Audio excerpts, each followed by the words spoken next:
Grabe, over! Major na talagang kasamaan ng kapatid mong si Lucille na yan. Igaganti nga sana kita eh. Huwag mo siya sasaktan, Kikay. Naku, kung hindi mo lang talaga kapatid yan, talaga. Ba't hindi kasi umalis ka na lang dito at flumay ka na kay Papa Lindon? Doon ka na, bumalik ka na doon. I'm sure nire-research ka na noon at saka tatanggapin ka niya with open arms. Kikay, mas lalong lalaki pa ang gulo sa amin ni Ate Lucille. Kiber!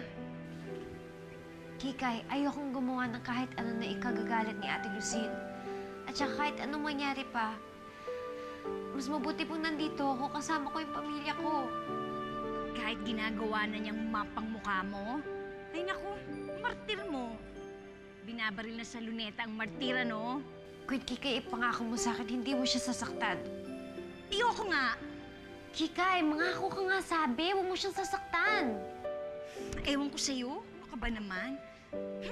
Bahala na. Di ba, Estong? Maganda yung idea ko na yun.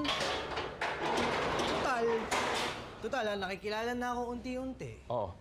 Bakit hindi ako na lang maging model nitong junk shop na to? Alam mo, tama ka dyan. Tapos ilagay natin, maglagay tayo ng trampoline sa, sa harap. Tapos palagay natin ang junk shop ni Lindon, the working man. Hindi, pare.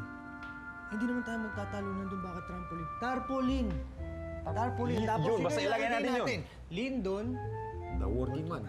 Ayos, di ba? Oo. Ayos yun. Dapat kalabanin natin yung bagong tayong junk shop dyan. Hindi tayo basta-basta patalo doon. Tama. Magpapagawa tayo ng flyers, ha? Oh, Mamimigay tayo teka lang, sa mga... ilista ko yan, ha? Sige. Flyers.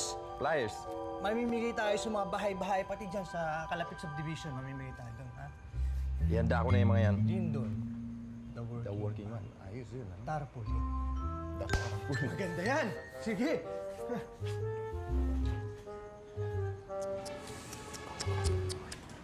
Kuya, buti nang dumating na kayo. Oh, bakit? Ano yan? Lucille came over a while ago. Nagwawala. Galit na galit dahil hiniwalayan mo daw siya. How could you do that to her, kuya? Pagkatapos ng lahat ng ginawa niya para sa'yo?